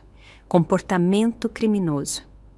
As palavras me deram um arrepio, mas também uma onda de satisfação. Philippes estava finalmente enfrentando as consequências reais. Quero que a senhora saiba, Renata continuou, que sua coragem em se manifestar deu a outras mulheres a força para fazer o mesmo. Sem a sua queixa inicial, talvez nunca tivéssemos descoberto o alcance total da má conduta do Sr. Castro. Outras mulheres, plural. Felipe tinha sido ocupado. A senhora pode me dizer algo sobre as outras queixas? Eu perguntei. Não posso compartilhar detalhes, mas posso lhe dizer que elas pintam um quadro consistente de um homem que usa sua posição e seu charme para manipular e controlar mulheres. Sua experiência, infelizmente, não foi única. Depois que desligamos, eu fiquei em silêncio, chocada. Eu sabia intelectualmente que Felipe provavelmente tinha outras vítimas, mas ouvi-lo ser confirmado era diferente. Isso fazia o tratamento dele comigo parecer menos pessoal e mais calculado. Ele não me quebrou porque eu era fraca ou com falhas, mas porque era isso que ele fazia. Era seu padrão, seu método, sua escolha. A segunda ligação foi da detetive Paula Silva, da Delegacia de Atendimento à Mulher de São Paulo. Senhora Amora Vasconcelos, entendo que a senhora fez alegações contra Felipe Castro sobre violência doméstica e abuso psicológico. Eu gostaria de marcar um horário para falarmos sobre a possibilidade de apresentar acusações formais. Acusações formais. As palavras fizeram minhas mãos tremerem, mas não de medo, de antecipação. Sim, eu disse sem hesitar. Eu gostaria muito. Marcamos uma reunião para o dia seguinte, e a detetive Paula mencionou que eles já tinham recebido queixas semelhantes de outras duas mulheres. O castelo de cartas de Felipe estava caindo mais rápido do que eu esperava. Mas a ligação mais satisfatória veio de um número desconhecido com o código de área de Campinas. É a Luana Vasconcelos? A voz era suave, hesitante, mas havia algo familiar nela. Sim, sou eu. Meu nome é Renata Machado. Eu costumava ser Renata Lima, mas eu mudei meu nome depois da faculdade. Recebi seu e-mail. Meu coração parou. Renata, a namorada de Felipe na faculdade, a que havia desaparecido tão completamente que até a irmã dele não conseguiu encontrá-la. Renata, eu sussurrei. Obrigada por ligar. Eu não tinha certeza se você ligaria. Eu quase não liguei, ela admitiu. Passei 8 anos tentando esquecer que Felipe Castro sequer existiu, mas quando li seu e-mail, quando vi que ele tinha feito com você o que ele fez comigo. A voz dela falhou um pouco. Eu não consegui mais ficar em silêncio. Conversamos por 2 horas. A história de Renata era de partir o coração, semelhante à minha, a gradual erosão da sua confiança, as críticas constantes disfarçadas de preocupação, o isolamento de amigos e família, o controle crescente e, por fim, a violência. Ele quebrou meu braço, ela disse baixinho. Alegou que foi um acidente, que eu tinha caído das escadas, mas eu sabia que ele tinha me empurrado, e eu sabia que se eu ficasse, só pioraria. Por que você não o denunciou? Eu perguntei gentilmente. Porque eu tinha 21 anos e estava aterrorizada e convencida de que, de alguma forma, a culpa era minha, ela disse. Porque ele era charmoso e popular e vinha de uma boa família, e eu era apenas uma bolsista do lado errado da cidade. Quem acreditaria em mim? Eu acredito em você, eu disse, e acho que muitas outras pessoas também vão acreditar.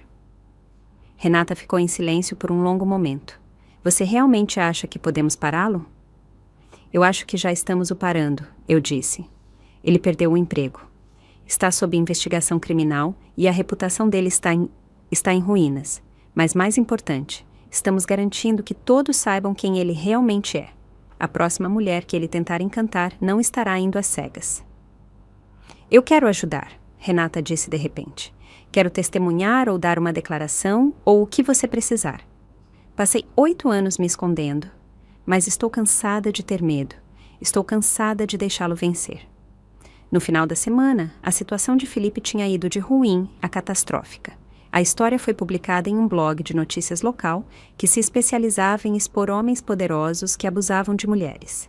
A manchete era: firma de investimento demite funcionário após múltiplas alegações de violência doméstica. O artigo foi cuidadosamente escrito para evitar calúnia, mas pintou um quadro claro de um homem cujo sucesso profissional tinha mascarado um padrão de crueldade pessoal. Mencionou que várias mulheres tinham se manifestado, que acusações criminais estavam sendo consideradas e que a investigação estava em andamento. O perfil de Felipe no LinkedIn desapareceu, o Instagram dele ficou privado, a conta do Facebook foi desativada completamente. Mas o golpe mais devastador veio de uma fonte inesperada: os próprios pais dele. Eu estava tomando café com Marina quando ela recebeu a ligação da mãe dela. Mãe! Marina atendeu, colocando o celular no viva-voz com o meu aceno. O que há de errado? Pedimos a Felipe para sair de casa, disse Sandra Castro, a voz dela pesada de exaustão. Nós não podemos mais tê-lo aqui. Não depois do que descobrimos. O que a senhora quer dizer? Marina perguntou, embora eu pudesse ver nos olhos dela que ela já sabia. Nós contratamos um detetive particular, Sandra disse. Depois que Luana me contou o que Felipe tinha feito com ela, precisávamos saber a verdade. Precisávamos saber se nosso filho era realmente capaz de... Ela parou, incapaz de terminar a frase. E houve outras, Marina, não apenas Renata e Luana. Pelo menos 3 outras mulheres ao longo dos anos. Talvez mais. O detetive encontrou boletins de ocorrência que nunca foram registrados, registros de hospital com explicações suspeitas, ordens de restrição que foram retiradas depois que os advogados de Felipe se envolveram. Eu me senti enjoada. 5 mulheres, possivelmente mais. Felipe vinha sistematicamente destruindo vidas por quase uma década, e ele estava se safando porque suas vítimas estavam com muito medo, isoladas demais ou quebradas demais para revidar. Também descobrimos algumas irregularidades financeiras. Sandra continuou. Dinheiro faltando de contas, cartões de crédito abertos em nome de outras pessoas. Felipe não estava apenas abusando de mulheres, ele estava roubando delas. Abuso financeiro. Outra camada no padrão de controle de Felipe que eu nem tinha considerado, mas fazia todo o sentido. Isole sua vítima emocionalmente, depois a torne financeiramente dependente para que ela não possa ir embora. Estamos o cortando completamente, Sandra disse, a voz dela ficando mais forte. Não mais dinheiro, não mais apoio, não mais desculpas. Também decidimos estabelecer uma fundação em homenagem à Luana. E à Renata, e a todas as outras mulheres cujos nomes talvez nunca saibamos. Vamos financiar abrigos para mulheres e assistência jurídica para sobreviventes de abuso. Senti lágrimas escorrendo pelo meu rosto. Os próprios pais de Felipe não apenas o estavam responsabilizando, eles estavam ativamente trabalhando para ajudar suas vítimas e prevenir futuros abusos. Mãe, Marina disse suavemente, estou orgulhosa da senhora. Sei que isso não deve ser fácil. Não é, Sandra admitiu, mas é necessário. Falhamos com essas mulheres ao criarmos um filho que poderia fazer tais coisas.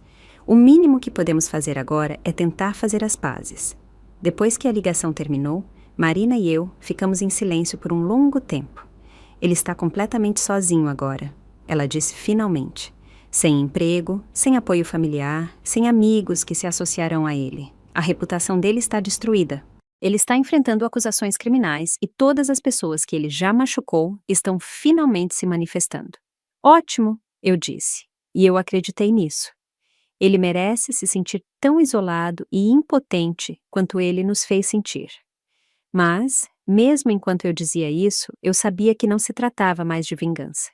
Tinha se tornado algo maior, uma retribuição, não apenas para Felipe, mas para um sistema que o tinha permitido operar sem ser checado por tanto tempo. A peça final do quebra-cabeça se encaixou na segunda-feira seguinte, quando a detetive Paula ligou com uma atualização. Nós prendemos Felipe Castro, ela disse sem rodeios. Múltiplas acusações, incluindo agressão, violência, assédio e fraude financeira. A fiança foi fixada em R$500 mil. Ele vai conseguir a fiança? Eu perguntei. É improvável. Os bens dele foram congelados, pendente da investigação financeira, e a família dele deixou claro que não vai pagar a fiança. Ele ficará sob custódia até o julgamento. Felipe Castro, que uma vez parecia tão poderoso, tão intocável, estava sentado em uma cela de prisão. O homem que me fez sentir pequena e inútil e com medo, agora era o impotente. Mas o momento mais satisfatório veio 3 dias depois, quando recebi uma carta encaminhada do meu antigo endereço. Felipe tinha me escrito da prisão. Luana, sei que você provavelmente não quer saber de mim, mas preciso que você entenda uma coisa. Eu nunca quis que as coisas chegassem a este ponto. Eu nunca quis te machucar do jeito que eu fiz. Tenho pensado muito aqui e percebi agora que eu estava doente. A pressão, o estresse, a necessidade de controlar tudo. Isso me transformou em alguém que eu não reconhecia, alguém que eu odeio. Sei que não posso desfazer o que fiz com você, com a Renata, com as outras. Sei que não posso tirar a dor que causei ou o dano que fiz. Mas quero que você saiba que sinto muito mesmo. Não espero que você me perdoe. Não espero que você me visite, ou me responda, ou me dê outra chance. Eu só preciso que você saiba que você estava certa em ir embora. Você estava certa em se manifestar. Você estava certa em garantir que eu enfrentasse as consequências. Você salvou a si mesma e provavelmente salvou outras mulheres também. Você é mais forte do que eu jamais te dei crédito. E sinto muito que precisei perder tudo para ver isso. Espero que você encontre a paz. Espero que você possa se curar. Espero que você possa se tornar a mulher que você era antes de eu te quebrar. Com perdão, Felipe. Eu li a carta 3 vezes, procurando por sinais de manipulação, por ameaças escondidas ou tentativas de me fazer sentir culpada. Mas tudo o que encontrei foi o que parecia ser um arrependimento genuíno e reconhecimento de responsabilidade. Isso não mudou nada, não desfez os meses de abuso ou apagou o trauma que ele causou, mas me deu algo que eu não esperava. Conclusão. Felipe Castro finalmente entendeu o que ele tinha feito. Ele finalmente me viu como uma pessoa, em vez de um objeto a ser controlado. E ele finalmente enfrentou as consequências das suas escolhas. Eu dobrei a carta cuidadosamente e a coloquei na gaveta da minha escrivaninha. Não porque eu queria guardá-la como um souvenir, mas porque era evidência de algo importante. Abusadores poderiam mudar, poderiam reconhecer seu comportamento, poderiam assumir a responsabilidade por suas ações. Era tarde demais para Felipe e para mim, tarde demais para Felipe e Renata, e todas as outras mulheres cujas vidas ele tinha danificado. Mas talvez, se ele realmente quisesse dizer o que tinha escrito, não fosse tarde demais para ele se tornar alguém diferente, alguém que nunca machucaria outra mulher de novo. 6 meses depois, eu estava no banheiro do meu novo apartamento, olhando para meu reflexo no espelho. A mulher me encarando era alguém que eu mal reconhecia. Não porque ela estava quebrada ou diminuída, mas porque ela era mais forte do que eu jamais imaginei ser possível. Meu cabelo estava mais curto agora, cortado em um estilo que me fazia sentir confiante e profissional. Meus olhos estavam claros e brilhantes, não mais nublados com medo ou autodúvida. As marcas roxas já tinham desaparecido há muito tempo, mas mais importante, também tinham as feridas invisíveis que levaram muito mais tempo para cicatrizar. O apartamento era meu, verdadeiramente meu. Paguei por ele com o dinheiro do acordo que a família de Felipe insistiu em me dar, apesar da minha relutância inicial em aceitá-lo. Sandra Castro tinha sido inflexível em dizer que era o mínimo que eles podiam fazer. E eu finalmente concordei quando percebi que o dinheiro poderia me ajudar a reconstruir minha vida completamente. Era um pequeno apartamento de um quarto em Pinheiros com paredes de tijolos expostos e grandes janelas que deixavam entrar raios de sol dourados. Cada peça de mobília, cada decoração, cada detalhe tinha sido escolhido por mim, para mim. Nenhuma outra opinião ou preferência influenciou minhas decisões. Pela primeira vez em anos, eu estava morando em um espaço que refletia quem eu realmente era. Meu celular vibrou com uma mensagem de Fernanda. Pronta para hoje à noite? Estou tão orgulhosa de você. Hoje era o lançamento da Fundação Sandra Castro para sobreviventes de violência doméstica, a organização que os pais de Felipe tinham estabelecido em homenagem às suas vítimas. Eu tinha sido convidada para falar no jantar de arrecadação de fundos inaugural, para compartilhar minha história e ajudar a aumentar a conscientização sobre os sinais sutis de abuso que tantas pessoas ignoram. A velha Luana estaria aterrorizada com a ideia de falar publicamente sobre um trauma tão pessoal. Mas esta Luana, a que encontrou sua voz de novo, que aprendeu a confiar em suas próprias percepções, que descobriu que era muito mais forte do que qualquer um a tinha dado crédito, estava ansiosa por isso. Passei meses em terapia trabalhando com a doutora Jennifer Mendes, sem parentesco com a namorada de Felipe na faculdade, apesar do sobrenome compartilhado, para desenrolar o dano psicológico que Felipe tinha causado. Foi um trabalho árduo, mais difícil do que qualquer coisa que eu já fiz, mas valeu a pena. O trauma não a define, doutora Mendes me disse durante uma das nossas primeiras sessões. Como você responde a ele, como você se cura dele, como você o usa para ajudar os outros, isso é o que a define. E eu estava me definindo agora, não como a vítima de Felipe, mas como uma sobrevivente que tinha encontrado a força para revidar. O julgamento criminal tinha sido difícil, mas, em últimas análises, satisfatório. Felipe tinha se declarado culpado de várias acusações em troca de uma sentença reduzida. 5 anos na prisão, seguidos por aconselhamento obrigatório e uma ordem de restrição permanente contra contato com qualquer uma de suas vítimas. Renata tinha voado de Campinas para testemunhar e vê-la pessoalmente tinha sido ao mesmo tempo de partir o coração e inspirador. Ela ainda estava frágil de algumas maneiras, ainda lidando com os efeitos a longo prazo do abuso de Felipe. Mas ela também era feroz e determinada. Ele nos roubou anos, Renata havia dito após a sentença, mas ele não vai roubar nossos futuros. As outras mulheres que se manifestaram, mais 3, assim como Sandra Castro tinha descoberto, também tinham encontrado suas vozes. Formamos um grupo de apoio informal, nos encontrando mensalmente para ver como a outra estava e compartilhar recursos para a cura. Era estranho como algo tão terrível tinha levado a algo tão significativo. O abuso de Felipe tinha isolado cada uma de nós, nos fez sentir sozinhas e envergonhadas, mas falar sobre isso nos conectou de maneiras profundas e duradouras. Eu olhei para o meu relógio e percebi que era hora de me arrumar para o jantar. Eu tinha escolhido um vestido que me fazia sentir poderosa. Seda azul escuro que realçava meus olhos com um corte que era elegante, mas não revelador. Eu tinha aprendido a me vestir para mim mesma de novo, a escolher roupas que me faziam sentir confiante, em vez de tentar antecipar a aprovação de outra pessoa. Enquanto eu colocava meus brincos, meu celular tocou. O identificador de chamadas mostrava um número que eu não reconhecia, mas algo nele parecia familiar. Alô? Eu atendi cautelosamente. Luana, é o Marcos, antigo colega de quarto de Felipe na faculdade. Espero que não se importe que eu ligue. Eu me lembrei de Marcos. Ele tinha parecido um cara decente nas poucas vezes que o conheci, e eu tinha entrado em contato com ele meses atrás, como parte da minha campanha para expor a verdadeira natureza de Felipe. Claro que não, eu disse. Como você está? Estou bem, obrigado. Na verdade, estou ligando porque eu queria que você soubesse algo sobre Felipe e sobre o que você fez. Eu esperei, sem ter certeza de onde isso ia dar.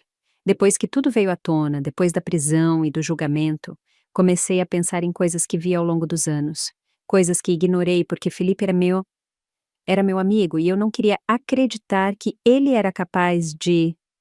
Marcos fez uma pausa. Do que ele era capaz? Que tipo de coisas? O jeito que ele falava sobre mulheres, o jeito que ele descrevia seus relacionamentos.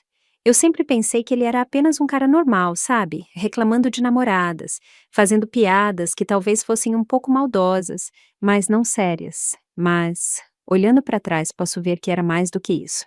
Era um padrão de desrespeito e controle que eu deveria ter reconhecido. A voz de Marcos estava pesada de arrependimento. Eu deveria ter dito algo. Eu deveria ter o chamado a atenção quando ele fez aqueles comentários ou feito mais perguntas, quando a namorada dele parecia mudar tão drasticamente. Eu deveria ter sido um amigo melhor para você e para Renata e para todas as outras. Marcos, eu disse gentilmente. Você não poderia ter sabido. Mas eu poderia. Ele interrompeu. Essa é a questão. Os sinais estavam lá. Eu apenas escolhi não vê-los porque era mais fácil acreditar que Felipe era um cara legal, que às vezes dizia coisas idiotas, do que confrontar a possibilidade de que meu amigo era um agressor. Ele ficou quieto por um momento. Depois continuou. Eu queria ligar porque estou começando um grupo para homens que querem aprender a reconhecer e interromper o comportamento abusivo. Homens que querem ser melhores aliados, melhores amigos, melhores seres humanos.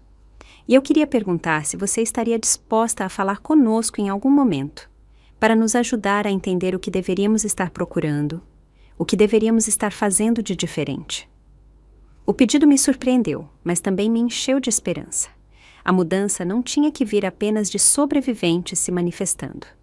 Poderia vir de espectadores aprendendo a ver e a agir.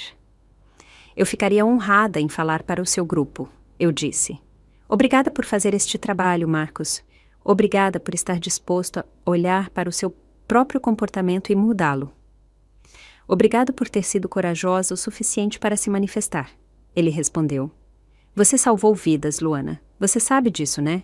Não apenas a sua, mas as vidas das mulheres que Felipe machucaria no futuro. Depois que desligamos, eu fiquei por um momento, absorvendo as palavras dele. Eu tinha salvado vidas ao me recusar a ficar em silêncio, ao me recusar a aceitar a versão da realidade de Felipe, ao revidar com tudo o que eu tinha. Eu tinha impedido outras mulheres de passarem pelo que eu tinha experimentado. Era uma responsabilidade que eu não levava levianamente, mas também era uma fonte de força. Minha dor tinha um propósito agora. Meu trauma tinha sido transformado em algo que poderia ajudar os outros. Terminei de me arrumar e chamei um táxi para me levar ao hotel onde o jantar da fundação estava sendo realizado. Enquanto as luzes da cidade passavam pela janela, pensei no discurso que eu ia fazer, na história que eu ia contar. Não era uma história sobre ser uma vítima. Era uma história sobre encontrar a força para revidar, sobre se recusar a deixar a crueldade de outra pessoa definir o seu valor, sobre o poder de falar a verdade, mesmo quando é difícil e perigoso. Era uma história sobre transformação. Não apenas a minha, mas a transformação que era possível quando as pessoas escolhiam a coragem em vez do conforto, a verdade em vez da conveniência, a justiça em vez do silêncio. O salão de festas do hotel estava cheio de pessoas que vieram para apoiar a missão da fundação. Vi rostos familiares. Marina e os pais dela, Renata e seu novo namorado, a doutora Mendes e vários outros terapeutas que trabalhavam com sobreviventes de abuso, a detetive Paula e outros oficiais da lei que se especializavam em casos de violência doméstica. Mas também vi estranhos, pessoas que foram tocadas por histórias como a minha, que queriam fazer parte da solução, que acreditavam que a mudança era possível. Quando chegou a hora do meu discurso, eu caminhei até o pódio com passos firmes e uma voz clara. Olhei para a plateia e não vi julgamento ou pena, mas respeito e esperança. Meu nome é Luana Vasconcelos. Eu comecei. E estou aqui esta noite não como uma vítima, mas como uma sobrevivente. Estou aqui para lhes dizer que o abuso nem sempre se parece com o que vocês pensam que ele é. Nem sempre deixa marcas visíveis ou sinais óbvios. Às vezes é sutil, gradual, quase invisível, até que seja tarde demais. Eu lhes contei sobre Felipe, sobre a lenta erosão da minha confiança, sobre o jeito que o amor tinha sido usado como arma contra mim. Contei-lhes sobre a gravação de voz que mudou tudo, sobre a escolha que fiz de revidar, em vez de desaparecer silenciosamente. Eu poderia ter ido embora em silêncio, eu disse. Eu poderia ter pegado meus pedaços quebrados e tentado juntá-los em particular. Muitas mulheres fazem isso, e não há vergonha nessa escolha. Mas percebi que meu silêncio seria a proteção de Felipe. Minha vergonha seria seu escudo, e eu me recusei a lhe dar esse presente. Falei sobre a investigação, o julgamento, as outras mulheres que tinham encontrado suas vozes. Falei sobre a importância de acreditar em sobreviventes, de responsabilizar agressores, de criar sistemas que apoiassem a cura em vez de perpetuar o dano. Felipe Castro está na prisão esta noite, eu disse. Não porque eu fui vingativa ou cruel, mas porque as ações têm consequências. Porque o abuso é uma escolha, e as pessoas que fazem essa escolha devem enfrentar os resultados de suas decisões. Fiz uma pausa, olhando para os rostos na plateia, vendo lágrimas e acenos e expressões de determinação. Mas esta história não é realmente sobre Felipe. Eu continuei. É sobre todos nós. É sobre a escolha que fazemos quando vemos alguém sendo machucado. Nós olhamos para o outro lado ou agimos. É sobre a escolha que fazemos quando alguém nos diz que está sendo abusado. Nós duvidamos delas ou acreditamos nelas. É sobre a escolha que fazemos quando temos o poder de criar mudanças. Nós ficamos confortáveis ou fazemos o que é certo. Falei sobre a fundação, sobre o trabalho que ainda precisava ser feito, sobre as mulheres que ainda estavam presas em situações como a que eu escapei. Cada real arrecadado esta noite ajudará alguém a encontrar sua voz, eu disse.